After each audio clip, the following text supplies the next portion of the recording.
Newsfirst, face to face. A very good evening. You're watching another edition of Face to Face here on TV1. And tonight we're joined by two power women. And that is, of course, attorney Lihini Fernando, representing the Samagi Janabala Veki. A very good evening, Lihini, and welcome to Face to Face. Thank you. And we're also joined by attorney Lakmali Hemachandra, representing the National People's Power. A very good evening, Lakmali, and welcome to Face to Face. Tonight, our topic of discussion is walking the talk on women's representation in politics. Now, I'd like to start off tonight's program with asking both of you, where are women in politics? Do we see them actively participating? Because when you consider Sri Lanka's parliament, there is only a very low percentage of women representation. Even if you go back 5 or 10 years, it has always been the case. What are your thoughts? Where are the women? Why aren't the women coming forward? Or is it that there are too many obstacles for them to get to that parliamentary seat? Thank you for bringing this topic. I think it's a timely topic. I think we've been talking about this topic for the past couple of years. Actually, if you take the population of this country, 52.8% are women. From voters, 56% are women. But are women duly represented in decision-making spheres? No. If you take the parliament, now we lost one MP also, and now it's boiled down to 11. So out of the 225, only 11 women and 214 men. So if we are 52% of the population, shouldn't we be represented? Why is there such a low representation of women? Because women have not been given the due place, and also the political mechanism in Sri Lanka is such that it is difficult for a woman to get elected. Because if you look at the election system, the proportional representation system, if you are to run for an election, you need enormous budgets from Colombo district. At least you need a minimum of 25 million. And who does women have that? Anybody? Where will you find the money? So these are inherent problems that has actually over the years eroded women's representation in politics. And also if you take the political party structure, politics in Sri Lanka, it is very male centric, and politics is a lifestyle. You are expected to do politics 24/7, whereas women, if you take, women have certain inherent roles that they have to play. They are a mother, a wife, they are a caregiver, and they are career women. Whilst doing all that, they have to come into politics. So the system per se does not facilitate, but that doesn't mean that women should not be heard. Now, we take the local government elections. Local government, they brought in a 25% quota, which paved way for many women to come forward. So I think going forward in Sri Lanka, we need to introduce that quota system if we are to increase women representation in politics. I think it is not a question for us to discuss anymore. It is an inherent right, I think, that women in this country deserve, because we see so many issues, not women's, take women-centric issues, none of that is being addressed. And if you take women, the way they govern, the way they look at problems, the way they look at issues, it is different. So that representation needs to come in, because that there is a huge vacuum in that difference in opinion that is being brought in. So we see a bunch of men governing us, making laws for us, not understanding our issues, our reasons, and hence we are in this situation. And I think if you take a look at Sri Lanka's issues, problems, all of that will take a different dimension if we have more women in politics. Lakmali, I'd like to ask you the same question, but I'd like to ask you now this. Lihini spoke about the quota of women representation. Has this helped in any way? Do you think that this will be a good step towards increasing the women's representation in politics? So, picking up from where Lihini left off, I think I agree with most of the points that she's raising about why women are not there, but it's also because our political system is so outdated, I think. Because if you look at the representation in parliament, women's representation in parliament, it has been stagnant for the past 40 years, which is the story of everything about Sri Lanka, right? So it's because the political system can't update itself, because it can't think out of the box, because it can't, bring newer people, bring fresh people into politics. If you want to get into politics, you have to have connections. You need to have the money. You need to know somebody somewhere, right? You need to do somebody a favor, or you need to fund somebody. That's how politics work in Sri Lanka. So that culture is inherently against women. Women are a group who's left out of political sphere, and if they have to break through that, they need a lot of support financially, culturally, and the political culture itself is toxic towards women. I think I agree with Lihini on that. And the question you asked about the quota system, I think the local government quota system, which was brought in a few years ago, has worked. I mean, people say that, this is like a common criticism that you have, that if you bring in women through the quota system, it will be somebody's mother, somebody's daughter, somebody's sister, which is true. There is a chance for that. But then you also have to, and they judge this system pretty prematurely. It hasn't been operating for, even 10 years. It's a pretty new system. And how many local government sessions have we had since then, right? So it's a new system. You have new people in it. And you need to give it time to grow and mature and become something that can actually help. So you shouldn't really judge the system by just looking at one session, one election, which is not how we had. I mean, franchise is everybody's right, voting is everybody's right. Women vote, 56% of the voters are women, 52% of the population are women, so they vote. So obviously they have the right to represent it as well, right? So this idea that women can't do it right, they don't understand politics, this is like a very famous, very entrenched idea that women can't do it. Women don't understand these complicated things. How can they understand finance? Do they understand foreign relations? Women can't.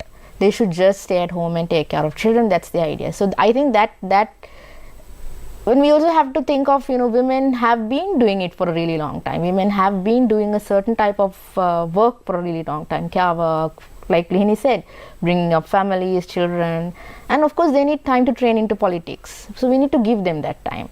And it will be rewarding. Eventually it will be rewarding. It's not a lost opportunity, it's not a waste of money and space.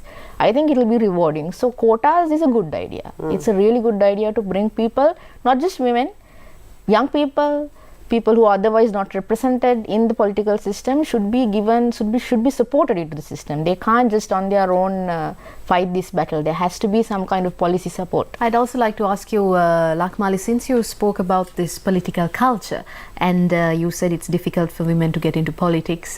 If you take the Samagi Jana Balawegaya, we see that they have another branch called the Samagi Wanita Balawegaya, where they empower women to come into politics and actively engage. What is the NPP doing in terms of increasing women's participation or empowering women to get into politics? So what NPP is doing in terms of getting more women into politics, that's one of the main projects that we have, right?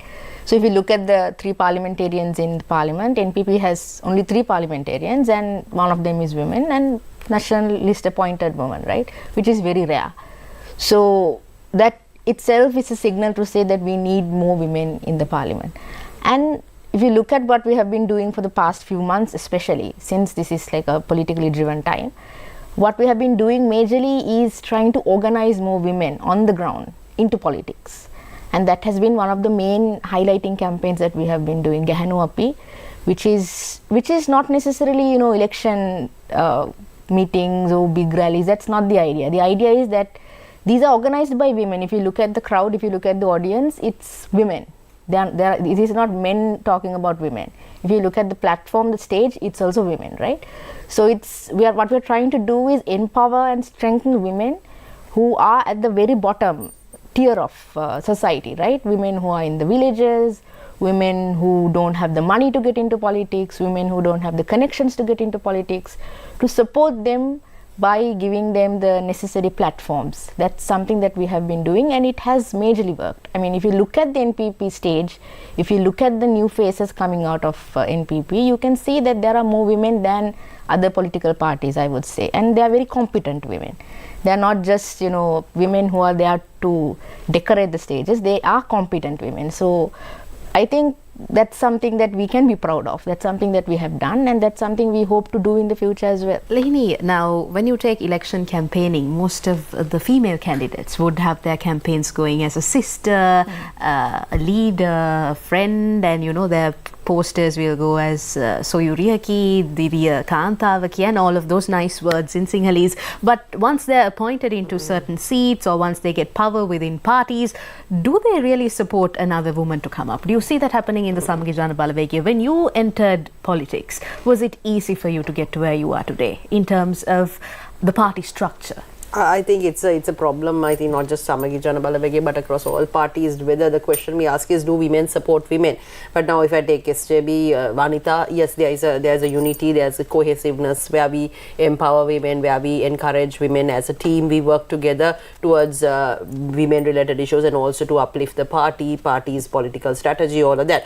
But if you take overall in this country, are women supporting women? Are women voting for women? These are questions. I mean, if we are 52% of the population, out of the 3 votes, if you gave 1 vote to a woman, I mean, why just 1 vote? Give 2 votes to a woman. I mean, why not? So it has not, the thinking has not been driven that way. And also, I also blame political parties also throughout the years. Have they given that due place to the women? Like if you take the local governments, if the 25% quota was not brought in, they wouldn't give nominations. Now, for parliament also, if they bring the 25% nomination, yes, they will be forced to give in, which yes, the men might not like it, but I think it has to happen at some point, because if not, we will not see a change, we will not see a system change. So you can't shy away with the fact that do women support women? That is not the question. I think not just women supporting women. Do everybody support women? Does the system understand that we need women? It's not. See, it's not, I don't think this is even a question that we need to be talking about, because if you are part of the population, your voice must be heard. It's a problem. You take our budgeting. Do we have gender sensitive budgeting in this country? You take the issues, what your budgets are, if you have the demography, if you have the gender, it must be allocated in proportion. But we don't even talk about it, and there are so much of issues related to women, let's say gender-based violences, domestic violence, then nutritional issues, education, health. I mean, all these things in totality contribute towards the living of the human being. I mean, at the end of the day, why are we creating policies in this country? To uplift the lives of the people. So who are the people? So the people's needs must be understood and heard. So if women are 52%, their needs must be understood. These needs to be talked about in parliament. But what do we see today? We see an online safety bill, we see a prevention of terrorism act, yes, there's an economic transformation bill. I mean, what these legislatures that are brought in, for whose benefit? Now, I mean, these issues that we talk on media, these are not even discussed in parliament. I mean, hats off to the women's caucus. I mean, there are the few ladies that are there. They are working hard. I mean, they're trying to bring in the gender equality bill. We've been talking for years about the women's commission. They're trying to bring in. So, I mean, these are little steps, but I think some of these factors are non-negotiable. I think Parliament, the men also must understand that we have failed. They have failed towards the women in this country. Be it whoever in power, they have failed towards the women. Understanding the women's needs and also creating a life for women. I mean, you look at a woman today, from the time she wakes up to the time she goes to sleep, what a struggle she has to go through. Take the woman, a career woman. Do we have proper daycare facilities? Do we have a safe environment to live in? Can we send our daughters, children on the road and make sure that they will not be abused, at least verbally, not even harassed? Do we have that safe space? Can women go in a public transport?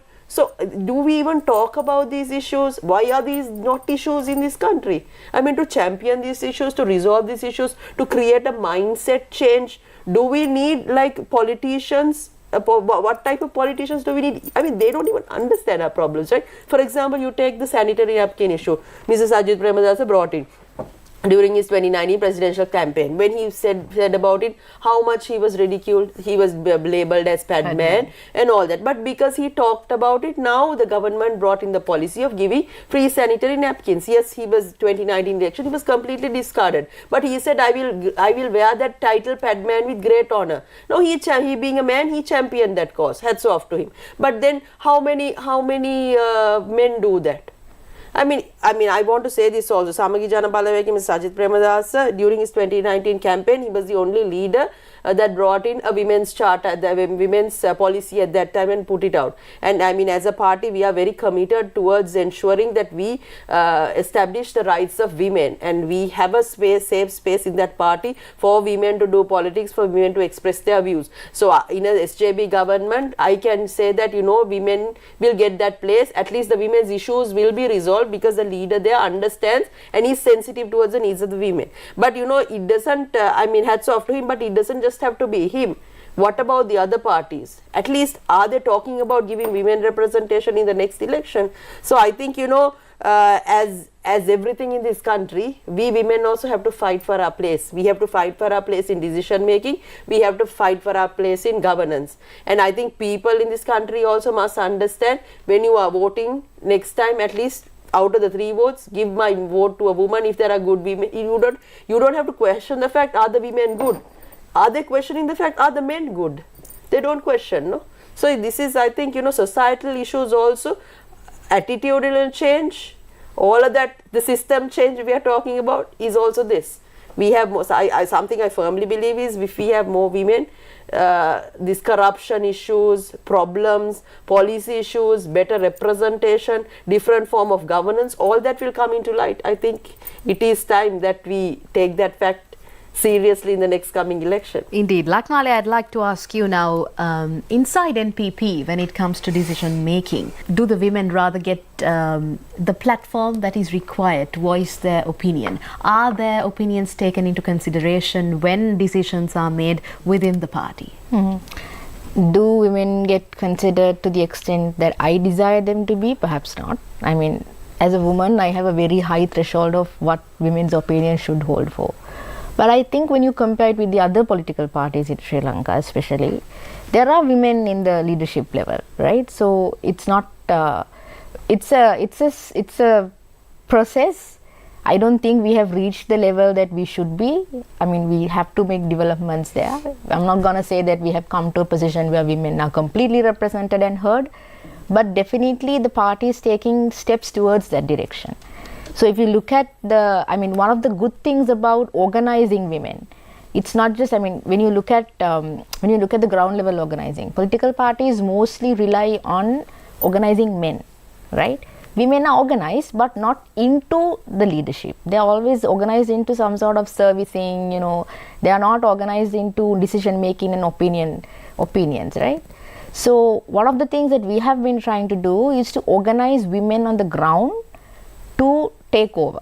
So it's a parallel campaign. Do you have that space between you and your party's leader to go up to him and say, okay, look, these are my concerns, these are things that I think should go right, and these are things that should... 100%. So that space, that platform is there within the NPP. Of course, even the campaigns that we have been running as women, even Gahanuapi, for example, even the women's campaign, these are completely women's ideas. They are not coming as ideas to patronize women. These are women running their campaigns. Everything is done by women. The campaign building, the ideas, everything is done by women. So it's not like we are asking somebody. It's sort of like a, it's a campaign within, right? It's a struggle within. I think for every woman in politics, it is a struggle. You can't say that one political party is completely representative of women, right? Obviously, we won't be talking about it today if that is the case.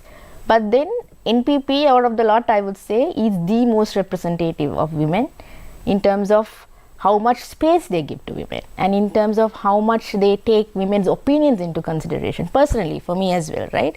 So it doesn't matter whether you're a young woman, it doesn't matter whether you are coming from a background that doesn't, usually you don't associate with politics.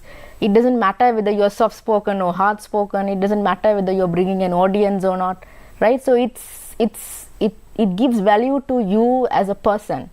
It gives value to you as somebody who can, contribute to the society. And it doesn't matter whether you're a man or a woman. So there is no discrimination. I think one of the main principles any political party should have is the principle of non-discrimination.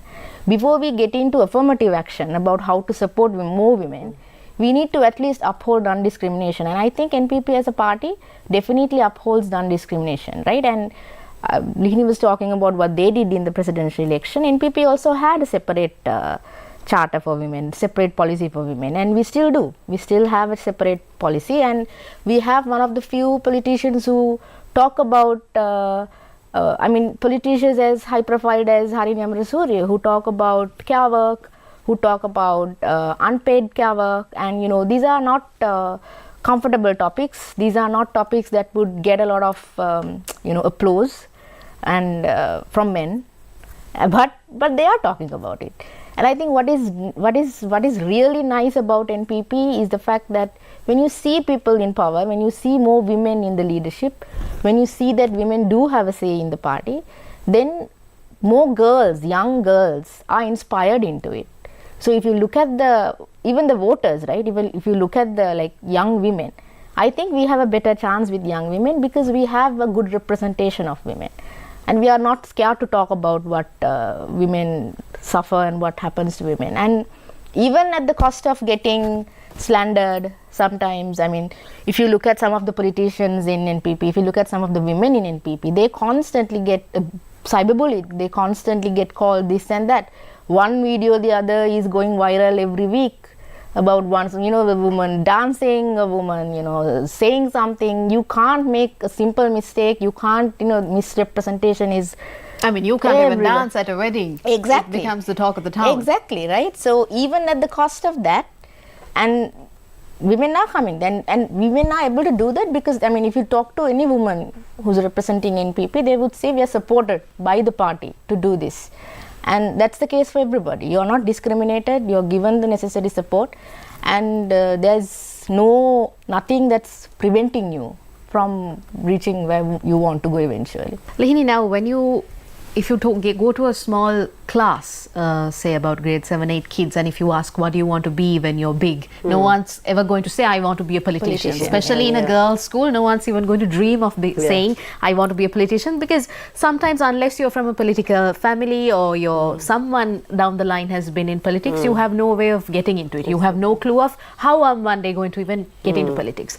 What do you think are the main challenges of people or ordinary women coming into politics? Is it the financing? Definitely, because you need a lot of finance to run the campaigns and so on. Or is it the audiences? Because with men, it's easy for them to gather the crowds, bring them in buses and, fill up the stages. What do you think are the key concerns when it comes to ordinary women coming into politics without, coming from a political family or have some sort of other backing? So, as I said earlier, our system does not facilitate politicians or new entrants into politics, not just for women, but even the youth, because political system in this country has been centered around a certain set of individuals, certain set of class, as you very rightly said.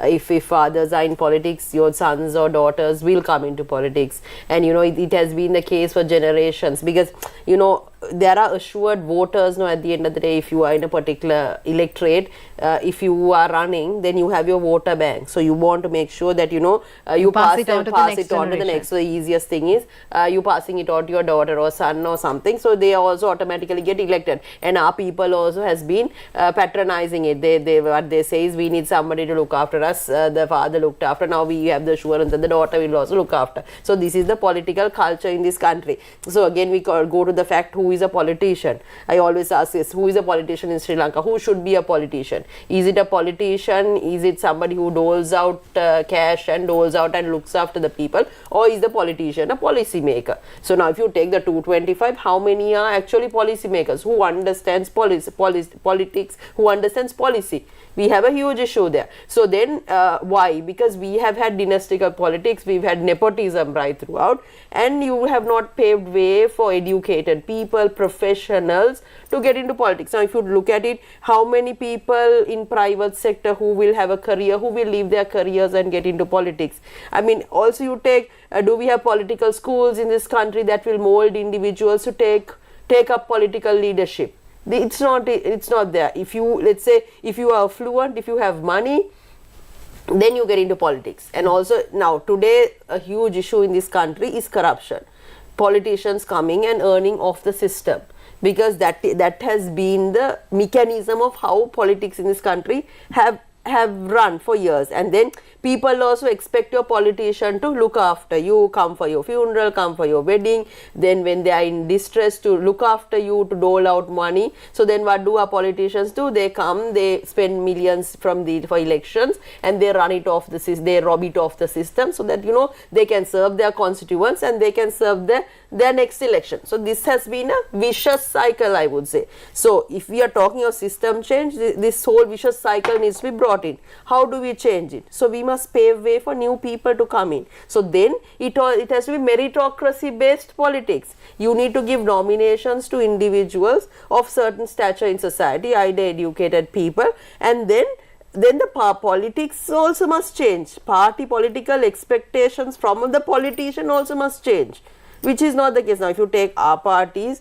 and also SLPP, NPP I would say is a little different in the way they operate, but our politics, if you are given an electorate, you have to run the electorate, you have to bring truck and bus loads of people, you have to have the money, all that, right? So who is given an electoral organizer position? A person who has money, who can spend. Now that is the political system.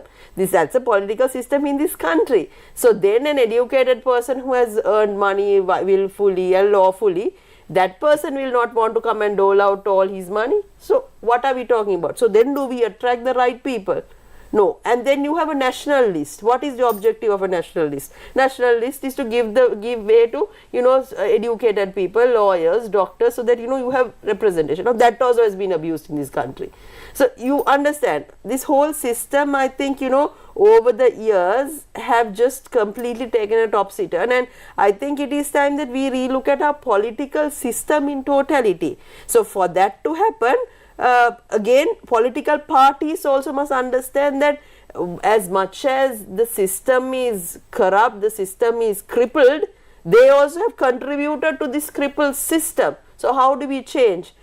Again, as I told you, this quota system, it may be unpopular, but then that quota system has, whether they like it or not, initially they have to bring that quota system a certain percentage of women, a certain percentage for the youth, so that we have that demographical representation. Then it will break this apple cart. Then political parties will be forced to give in nominations. Then you will have to relook at the model.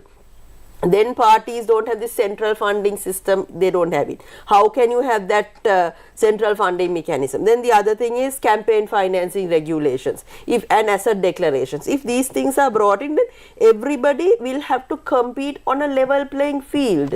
You will have to declare your finances, then there will be like a certain amount of money. Like for example, for an individual, how much can you spend? So it will vary depending on Colombo and Nuvarelia and all of that, it will vary. But then there will be like a formula that everybody will have to compete. So these are progressive legislation that has to be brought in this country if we are sincere about talking about system change. So system change is not just about cleaning of corruption, but system change is also to ensure that we don't create a corrupt system. And then you will pave way for different people, and you will see a change in the political dynamics in this country, and then we will have different people coming in and talking a different story in politics. Indeed, we have a lot more to talk about, but we're going to toss over to a short commercial break. Stay with us. This is Face to Face on TV. Newsfirst, Face to Face. සිම්පත හරියට ලියාපදිංචි කරගෙන තියෙන්න ඕන. සමහර වෙලාවෙම දන්නෙත් නැහනේ. මේ සිම්පත කොයි තරම් වැදගත්ද කියලා මේ දුරකථන පාවිච්චි කරන හැම දෙනාම දන්නේ නැහැ කියලා තමයි මම කියන්නේ. මැයි වලින් පස්සේ ලොකු ගම් වතුර තත්ත්වයක් එන්න නියමිතයි කියලා.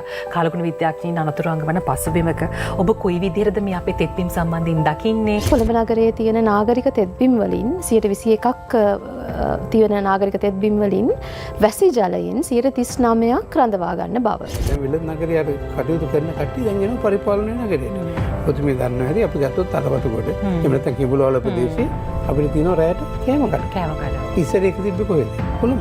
දැන් ගොඩ දෙනෙක් මේ පැත්තට එන්න පටන් ගන්නවා. මොකද ඒගොල්ලන්ට අර පොළ පාට ගතිය, මේ තියෙන බ්‍රීස් එක, කියන්නේ ඇඟට දැනෙන වෙනස අනිවාර්යෙන් දැනෙනවා.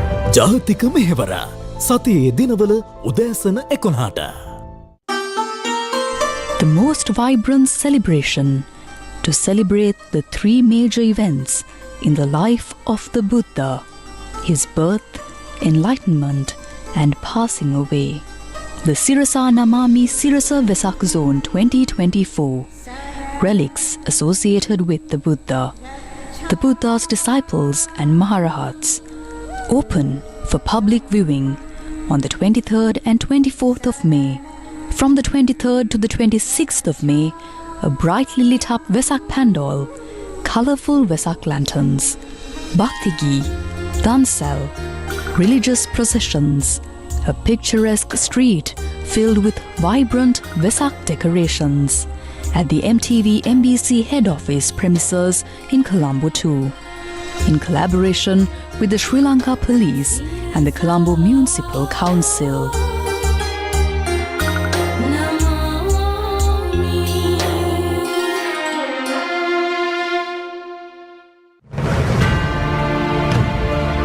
Newsfirst, face to face. Welcome back. You're watching Face to Face on TV1. We're joined by Lihini Fernando representing the Samagi Janabala Vegaya and also Lakmali Hemachandra representing the National People's Power. Tonight our topic of discussion is walking the talk on women's representation in politics. Now, starting back from where we left off earlier before we tossed over to the break, Lakmali, I'd like to ask you, we see a lot of gender discrimination happening within the parliament. Yeah. And we see it all the time on media, how women are discriminated in parliament, whether it's verbal abuse or what may it be. How do you think this impacts on people trying to get into politics? Do you think it's definitely going to discourage women who want to get into politics? But what are the parties doing to reduce this gender discrimination that happens within the parliament, or whether it may be the provincial councils or the municipal councils or whatsoever? Because we see even in these local government bodies at meetings, there are sometimes real big tantrums, and most of the time there is verbal abuse happening and women are playing victim. Yeah. How are parties trying to get above this? So, I mean, before I come into the parties, what political parties are doing, I'm not sure what the other political parties are doing. But I think safety for women is a major concern. If you're a woman, and it's not just about politics, it's also about whether at any workplace. I think one of the fundamental concerns for women is whether it's a safe space. And if you look at women in Sri Lanka, they are not actually even the labour force participation of women is very low. It's just above 30% because we don't have these laws and regulations on safety of women. And Lihini talked about public transportation, but also about workplaces, right? So how do people in power handle people who are not as powerful as them? So if you look at women, we can all agree that women don't have the power that men have in the system, right, in the structures. So then I think this treatment of women, this abuse of women, verbal harassment of women is inherently linked to the powerlessness of a woman. If you have money, if you have, if you're politically connected, and if you can fund a campaign like Lihini was saying, then probably you won't get as harassed as somebody who can't. But then if you look at the parliament, you have pretty powerful women in the parliament, but then they are also getting harassed on a regular basis. Like whenever they talk, you can see that there is somebody at a corner smirking, laughing, saying something inappropriate. So definitely it sets a bad example. It discourages women. I mean, you cannot talk enough about what this does to a young girl who's watching TV. And like you said, do you want to be a politician? Who wants to get harassed like that publicly, right? And then you're getting ridiculed on social media for a few more days also. So then why do you want to go through that? It kills your soul, right? It damages your soul. So I think for young girls it's damaging. That's why we don't see, for a long period of time, we don't see women coming into politics, because as girls, as young women, we are discouraged, right? So that's a major concern. Apart from financing, which is also a concern, safety is a major concern. So these are, I think, drawing from what Lihini is saying, financing and safety these are two areas where political parties need to take leadership on how to, if you want more women in the system, you need to solve this problem. Because, we all agree that women are poorer than men, not just in Sri Lanka, globally, that's the case. There is a massive gender pay gap. Women don't get to work as much as men. Women have to take care of children and so on, so they have other unpaid care work that they need to do, so they don't have the wealth and the money and they don't inherit a lot of money also, right, because of cultural concerns. So then how do we bring women into, politics depends on whether we have solutions as political parties to finance women and to make sure that they are safe, right? For that we need political parties to have specific policies. So if you look at a party like NPP, which doesn't necessarily take a very personal, it's not an individualistic party, it's more of a collective effort. So whoever is in power, whether it's Andra Kumar Disanayaka or whether it's Harini Amarasuriya or whether it's anybody, Sunil Handuneti, it doesn't matter. Whoever is in power is there because a lot more other people are supporting them. It's not about just one individual, right? That same principle is applied to everybody. It's not just for the leader. Everybody, like there's a mutual support system where you are supported not just financially, but even emotionally. Your labor is supported. Like you don't have to do anything alone. You know that there's a bunch of people who are backing you up. So I think that's one of the amazing things about being in a collective effort, right? It's not just about you, it's about everybody else, and everybody feels the same way. So that I feel we need to institutionalize that. We need to bring in policies to institutionalize that level of collective support as a society and as political parties also. I think it's a major misgiving if we don't have those policies, right? So obviously you can't, if you have to fund your own campaign, no woman can get into politics. There's not a lot to talk about that. So there has to be some kind of crowdfunding at the political party level also to do that. And then the other major concern is safety. We don't talk enough about this. There is a lot of, if women are getting abused and harassed right in front of you at that level in the parliament, imagine what can be going on behind the scenes, right? The sexual bribery and what women have to do. So this has to be taken. There has to be specific policies within parties and grievance mechanism systems that can actually handle complaints by women and encourage complaints by women, and first you have to make the political party space a safe space for women, right? Yeah. If you don't do that, if you're getting harassed by your own colleagues, if you're getting harassed by your own party members, then that's a major problem. So, and then beyond that, you need to have, in the country, you need to have laws not just for politicians but for all women. You need to have laws to make them safe at their workplaces. Parliament is the woman's, if you're a politician, if you're a parliamentarian, that's your workplace. You should not be abused like that in your workplace. If that was happening to you in your workplace, you would be, it's flabbergasting. That should not happen to any woman at any workplace. So the fact that it's happening to the women who are highly visible in the most powerful institution of the country is pretty sad, and it gives a really bad signal to all women. And for men also, you're actually encouraging everybody to just verbally harass women wherever you see them and when you don't agree with them, right?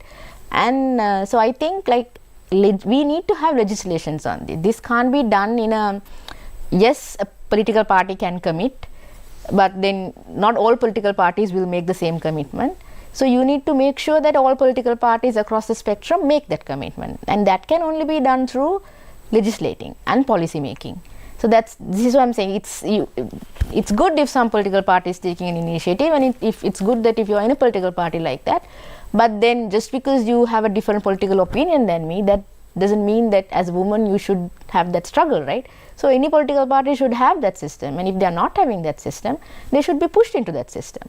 So that should be done through policy making. And I feel that we don't talk enough about this. We were discussing it earlier also. Men should be talking about this, not just women, because at the moment men have the power, right? So if you're not actually putting men on the spotlight and asking them, are you going to change this system, then what are we going to do? But as NPP, what we are trying to do is organize, because we are a political party that has a very, a left-leaning background, and we believe in organizing. We believe that people need to do it on their own. You have to do it at the lowest level, in your village, in your workplace. You need to organize if you have to make a change. You can't just rely on what's on the top. You can't rely on parliamentarians, because who can trust them? But you can. You have the power to organize if you are a citizen. If you're a worker, you're a farmer, you're a woman, you have the right to organize, get into a collective group. That's how you're heard, right? If you don't have the power, you need to raise the collective voice. That's how that's how one of the most powerful presidents in the country was kind of kicked out of power. So you need to that is ultimately women also have to do that.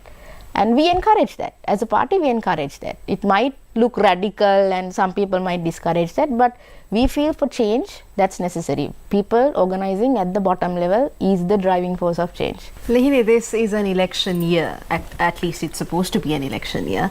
And what is the Samagi Janabalawegya doing as active initiatives to encourage women to come into politics, or rather educate women on how to vote right? So Samagi Janabalawegya has a Samagi Vanita Balawegya. So the Samagi Vanita Balawegya is structured across different policy lines that we work through. One couple of things are women related issues that we work on. Then the other is women's representation in politics. Then also related to education, health, and also policy. So there are different verticals that we work around. So one of the aspects also to educate women in this country and to make them aware, better political representation, and how to create a politically savvy individual. So these are there are different programs that we work right throughout within the party, educating women, and we believe that it's not just about using women for election related, but how do you ensure that we build a society for better sustenance of women. So these are the broader policy lines that we are working on. And as she also very rightly said, we are also talking about the whole unpaid care worker. How do you bring in the whole unpaid care worker into the economy? How do you factor in? Because we don't talk about the role a woman plays towards developing the next citizen of this country. A mother nurtures a baby from small days to educate, to nutritious. That is, you're contributing towards building the next citizen of the country, and that in itself involves a lot of her time. And also yes, it is considered a woman's inherent role, but if a woman is foregoing her education, yes, it can be voluntary, but then there is a cost factor that is involved to it. So how do you factor these things in? These are policy related discussions that needs to have. So across those we discuss, and also gender related issues, gender violence, how do we build a safe space for women. So I think at an SJB government there will be better recognition and better voice for women, and women's voices and issues will be heard. And also I want to say, as a party, it's a very safe space for women to come in and do politics. As she very rightly said, Lakmali rightly said, women must feel safe. There shouldn't be discrimination even at local levels. Now I can say, I've been a local councillor since 2018 back in the day. So but then when we were doing politics, it was a very safe space where you can come voice your opinion. Even our male colleagues, there is cohesiveness in protecting, like I can say in councils also, how much you are harassed, like how the other side, the remarks that they pass, sexist comments that they bring towards women, but then our male colleagues have always stood by us. So as a party, that policy of creating that space for women is always prevalent as SJB, but I think it needs to be developed, and we need to give more voice to women in leadership, in leadership level, at exco level. You need to bring in that structure. I think, as I said earlier, it is not something that we need to ask for. It is a right. If you need to, political part, not just SJB, but every political party leaders must walk the talk, and it's not, women are not there to be seen. Women are not the ones who should work to bring men into politics. They are not the ones who should be going from house to house to distribute leaflets. That's not just the role of the woman, but the woman is also part of governance, and she should be part of government. And I want to say this, cabinet ministries must be given to women, and women should not just be given women specific ministries. Why can't a woman be a foreign minister in this country? Why can't a woman be a finance minister in this country? Why are these roles very male centric, male specific? Look, take transportation to health to everything. There are no inherent roles that women and children's ministry, or minority affairs, then sanitation, things like social inclusion. That is where when you see women. But no, you need to, or employment, you need to open the space, and we need to bring in that equal representation. And if we have ratified the CEDAW Convention and our constitution says about equality, Article 12 too, I mean, so if these things are in paper, these things must actually take precedence, they must take light in reality. So I think, this being an election year and being 2024, if you take the world, if you take Southeast Asia, if you take other countries in the region, we've seen so many women leaders. But we in Sri Lanka, after having the first female prime minister in this country, and we are just having 5.6% representation in parliament, is just appalling. And I think the system and the politicians have failed by the women. I'm sorry to say, men in parliament have failed by the women. And then it is time that they do justice to women. At least for this time, please bring the quota and give that representation to women. Indeed. Lakmali, I'd like to ask you, now you've also been an activist. What sort of a role does civil society organizations play in empowering women or educating women when it comes to politics? I mean, if you look at the 25% quota, the local government quota, that has largely been a civil society initiative. It has been driven by women's organizations and women's rights activists. But then again, whether that has been sufficient to push through some of these, changes that we have to have at this, we must have these changes, as Lihini is saying. We can't move forward with this kind of setup, right? So I don't think a civil society push is enough. You need to have political leadership for this, because without a political leadership, no matter what the civil society is saying, it's not going to get translated into concrete actions and concrete policies. And even if you have policies sometimes, just because the civil society is driving you there, it comes out, half baked and they are not implemented.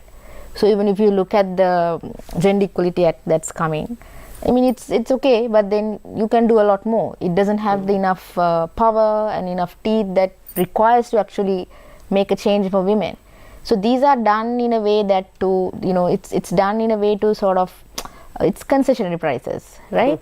So that is not enough, and we should not take it. We should not be. We should not accept that. That should not satisfy us. So I think one of the failings of the civil society has been this: we have always been after incremental changes, small steps, but small steps are not enough right now. We need some sort of a radical transformation of how things are happening. We need some sort of, a complete upheaval of how things are happening, especially when it comes to women, because the situation is dire. It's terrible. I mean, if you look at the safety of children, safety of women, what is happening to women at the workplace, it's pretty bad, right? Sanitation. Yeah, and sanitation. And I mean, I firmly believe that this economic crisis that we are going through, I'm sure people at the top would like to take credit that they are managing the crisis, stability is brought by them. I disagree. I think women at the household are creating stability for their families. They are the people who are managing the crisis, and they're doing it at an enormous cost, right? They are managing expenses, they're trying to make more money. You can see them going into precarious work, dangerous work, right? Migrant labor, illegal labor, you can see them going into that, and they're putting themselves at risk doing this, right? So just to make a little bit more money to sustain their families, for their children, to send them to schools, to give their parents the medication they need, right? So it's pathetic what is happening to women. They are managing the crisis, and they're also doing it at the mental health crisis that it's creating for women. It's absolutely devastating. I mean, if you go to women, and if you go to a group of women and you talk to them about the anxiety that they have, the level of depression that they have, just because of the economic crisis, because they don't have solutions, because they're constantly worried about what's happening to their families, right, and to themselves, and they are getting kicked out of the jobs that they had. They have to migrate, they don't have the money to migrate, the scams that they run on women. So it's pretty sad what is happening to women. So why is this all happening? Because we are not sensitive, because we are not including them. there's no space to talk. I mean, we rarely get the chance to talk about these things, right? Microfinancing. Yeah, microfinance. It's how many people have died? More than, I think close to 200 people have committed suicide just because of debt, household indebtedness, right? So we talk about the country level indebtedness, but what about what's happening to our houses? So it's kind of ridiculous for people at the top to take credit for managing the crisis when this much of devastation is happening on the ground, especially to women. I would highlight that women are managing the crisis, nobody else. Indeed, there is a lot more to talk about when it comes to this topic, but unfortunately we're coming to the final few minutes of tonight's face-to-face. Lihini, I'd like to ask you as the last question, if an SJB government is elected, where will the women stand? I like to say that in an SJB government, that women will be better taken care of, women's needs will be heard, and there will be policies relating to women, and that we will create an environment that a woman will feel safe to live in this country, not just women but for women and children. When it comes to education, health, nutrition, and also creating that better space for women, and also policy wise, more policies will be brought forward towards uplifting the woman.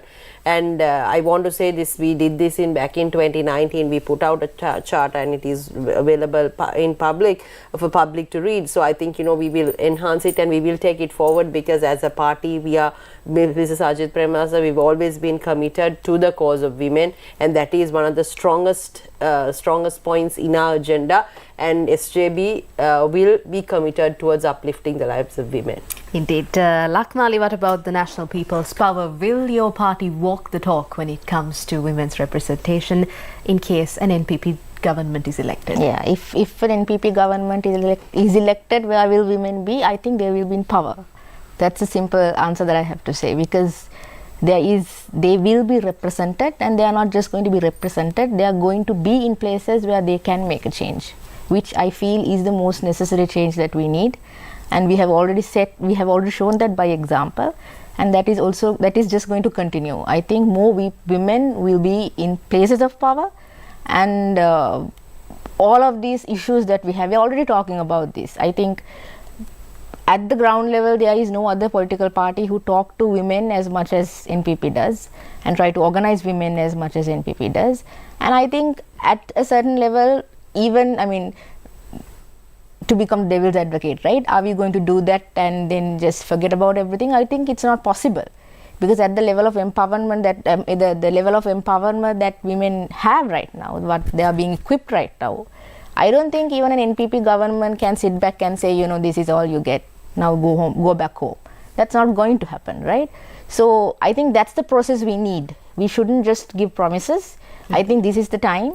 We need to empower women, we need to equip women, like you said, we need to educate women, get them rolling, so that we are also held accountable, so that I can hold my party leadership accountable, right? That's what's necessary. I think so. One word, they'll be in power, for sure. Of course, we'll see. We're also very excited to see what the election will hold for us. And thank you very much for joining us this evening, Attorney Lihini Fernando, representing the Samagi Jana Balawegaya, and also Attorney Lakmali Hemachandra, representing the National People's Power. We wish you all the very best, and I hope in the next few months to come, I will meet the both of you again, and both of you will be in power. Thank you. Thank you very much for joining us tonight. We'll see you again with another edition of Face to Face. Till then, take care and good night.